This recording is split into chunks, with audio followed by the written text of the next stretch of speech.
Ang daming namatay no aking mga roses.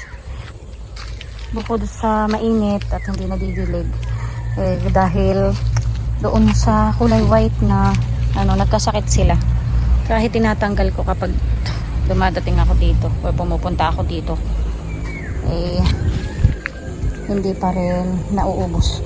Pero ngayon medyo nabawas-bawasan na siya, kaya lang nabawasan na rin naman yung mga puno. Ito kasi yung mga matagal na to, consider na mga mother plants na sira ang aking mga roses. May dragonfly lumipad. Yun lang ang halos nabubuhay ngayon dito sa garden namin sa tindi ng init. Yung mga bulaklak, yung mga puno, pero yung mga gulay hindi muna. Lalong lumiit yung bulaklak ng kulay red kasi hindi masyadong nadidilig.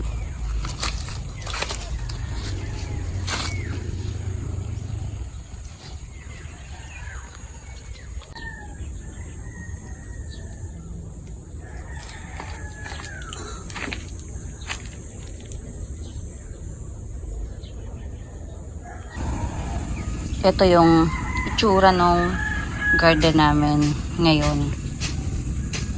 Nagdidig pa lang ako, tapos hindi ko pa na titrim yung mga lumang bulaklak. Ayan. Tapos yung mga cosmos na dati ay napakagaganda ng bulaklak, ngayon ay mga pangit na, hindi nakagandahan. May mga bulaklak pa rin natitira pero kukunti na lang, kaya mamaya aking tatanggalin na yung mga papatay na cosmos. Ititira ko na lang yung medyo marami pang bulaklak. Maganda na yung bunga ulit nitong mga red roses, tsaka itong mga baby pink. Mamaya tatanggalin ko yung mga nalalanta na. Medyo masigla na uli yung mga roses ko kasi sa isang sanga ay marami na uling nagsusulputang malit na sanga na maraming mga buko, kaya healthy na uli sila. Yun nga lang, dahil medyo madumi palagi or maraming damo itong aming garden, kaya ayan, yung mga dahon ay kinakain ng mga kulisap, mga insekto. So okay lang naman,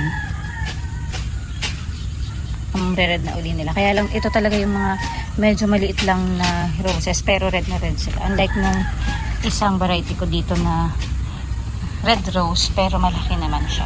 Ito na yung pinakamalaki nito, yung mga ganito. Ilan lang yung petals.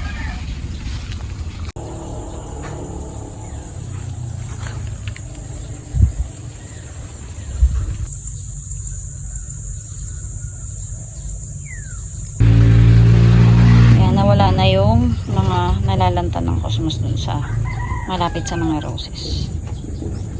Yan. Pag umulan, sigurado may mga tutubo doon na mga cosmos ulit. Natanggal ko na rin yung mga pinagbulaklakan nitong rose. Na deadhead ko na siya. So natira na lang ay yung mga buko, bubulaklak ulit. Ayan, marami. Ito. Meron pa rin dito.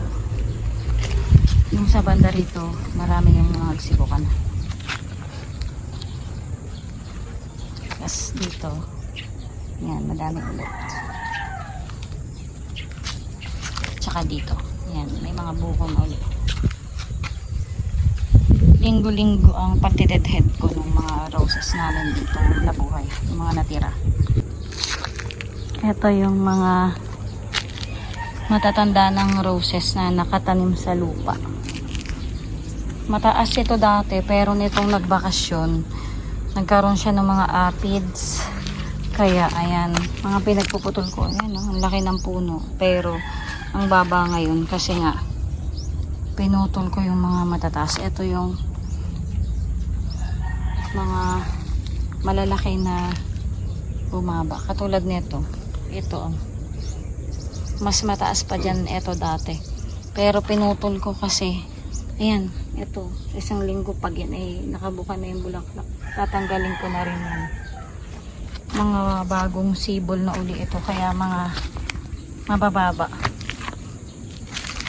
Dito medyo mataas pa, medyo tumumba lang, pero binabawasan ko na rin. Kagaya nito, yan, mataas yan dati, pababa ng pababa. Hindi ko binibigla ng putol kasi tag-init. Hindi naman sila lagi nadidiligan, baka tuluyang mamatay, kaya dahan-dahan yung pagputol ko sa kanila.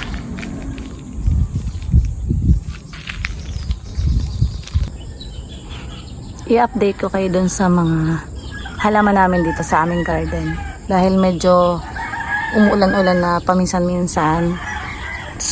Gumanda na yung saging uli namin. Ayan, parang bumili silang lumaki. Then yung aming puno ng nyug, yung dwarf coconut namin, ay ito ay pangalawang harvest na namin. Yan, may mga bago pa uli. Dahil maulan na, yan, madamo na naman. Mataas na naman yung mga damo. Mabilis magsitaas.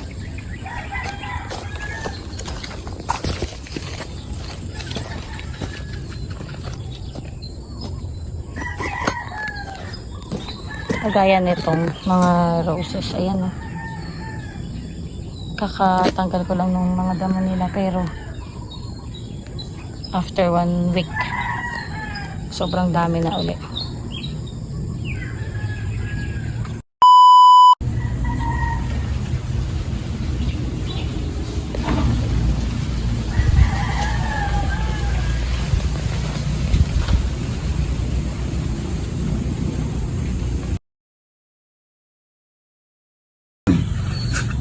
Naunahan na naman kami.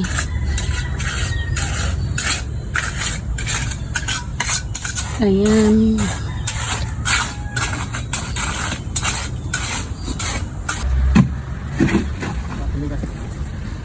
Yung akala mo na makaka-harvest ka na ng pinya kasi malapit ng mahinog. Yun pala ay it's a prank. Ayan. Naunahan na kami ng mabait. Kinain na na yung ayan. Tapos ito hindi pa hinog, pero inunti-unti na rin niya. Ayan. So wala na kami mga harvest.